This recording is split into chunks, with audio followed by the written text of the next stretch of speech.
Are we okay? We're going to fucking... We've got to do the fucking shit that we need for fucking drug abuse. No! No! Are you listening? Oh, you're gonna like this. You're really gonna fucking like this. Sean here. I just want to debunk the idiotic theory that Lorne Armstrong, the owner and proprietor of the Trailer of Failure, was in on this catfish saga the whole time. I get why people believe possibly that Lorne was in on it. If they've only listened to a few calls, maybe the beginning, maybe the Emma calls in the very beginning, where she was kind of stroking his ego and sucking him in, and he fell for it, hook, line, and sinker. The greatest actor of our generation, his genuine rage, sadness, and desperation, and anxiety, and fear, all of that was to a level no actor had ever reached before. So obviously, Lorne is the best actor in the universe, and he was in on it. I'm going to shatter your argument right here. He risked his freedom, a known child predator, with probation and parole restrictions, would eventually leak, or at least help leak, these calls that exposed him as drunk driving with real victims, and so much more, and I'll get into that. But to think that he would know that and willingly go along with it is crazy. He included his mother and his brother, and of course they were in on it, correct? This is a guy that you're saying brought his family into it, exposed his brother as an alcoholic and a drunk, included his innocent mother, who he supposedly loves, brought her into this conversation, knew she was being recorded, knew it was being exposed that she couldn't stand him. I'm going to leave that right there, and I want you to think about your life and reevaluate what you're doing. Wait a minute. I'm listening to Lorne calls. I need to reevaluate my life. I'm talking about it right now. Just the Ramona saga alone is enough to prove that he was not in on it. He spent all of that time sending those hundreds of text messages a night. And he spent all of that time leaving dozens of voicemails, sometimes in one night. Drunk, angry, sad, scared, showing genuine emotion because he wanted to go along with this. There's no way someone would waste that much time of their life, even if they were in 87. And you will never convince me otherwise. He is a legitimate psycho. Think of all the videos and all those pictures he sent, those embarrassing videos and pictures. Think about that. I don't know anyone, especially someone that looked like him, that would be sending those out.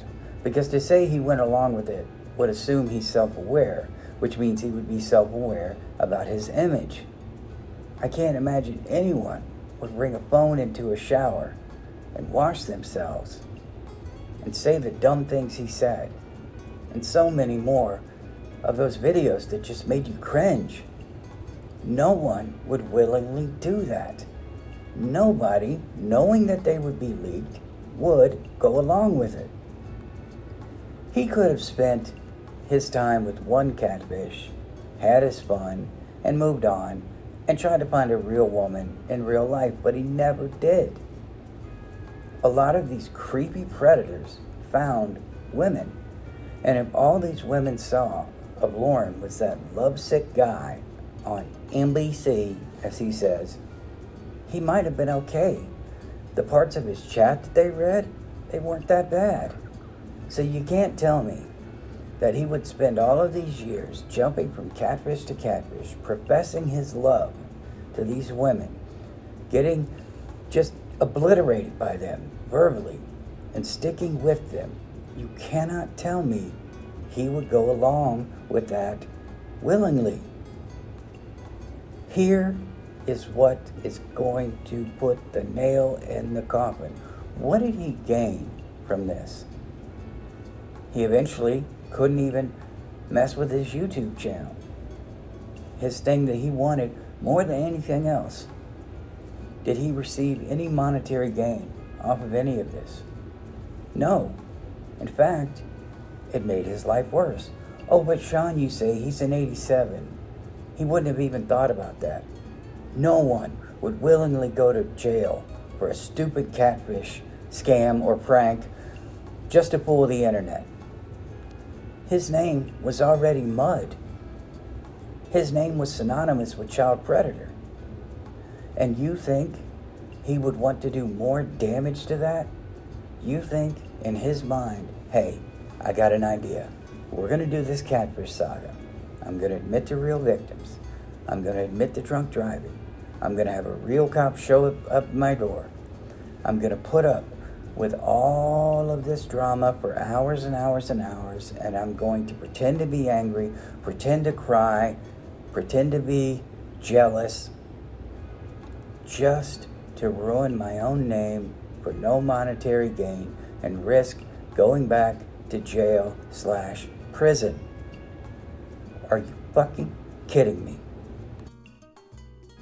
He would have also decided to go along with sending those photos and videos to his mom. Again, and I want to reiterate this, a known child predator, 87. If you don't know what that means, he graduated 87 out of 87 from his high school, and he was given his diploma. Reportedly, he didn't earn it. Was smart enough to figure all of this out, and also would risk his freedom, risk breaking his probation and parole restrictions, spend all of this time, wasted all of his time sending vile and disgusting text messages, referencing real things that happened in his life, exposing himself for real victims, sending all those photos and videos, embarrassing ones, knowing all of this is going to be leaked to the internet, and that his name would forever be linked to this pathetic, desperate, greatest actor of our generation for no monetary gain. That's all I'm going to say. If you still think he went along with it, that's fine. If you think all of that is null and void, that's fine. You're entitled to your opinion. You're also entitled to be a dumbass. So I'm going to leave this out there, and I'm going to say it again. There is no way that 87 knew what was going on and willingly went through with it. Sean from Middle Grounded. I love you guys. Please like, subscribe, and share. Don't be a jackass. Please don't believe this conspiracy theory. And I will talk to you in the next one.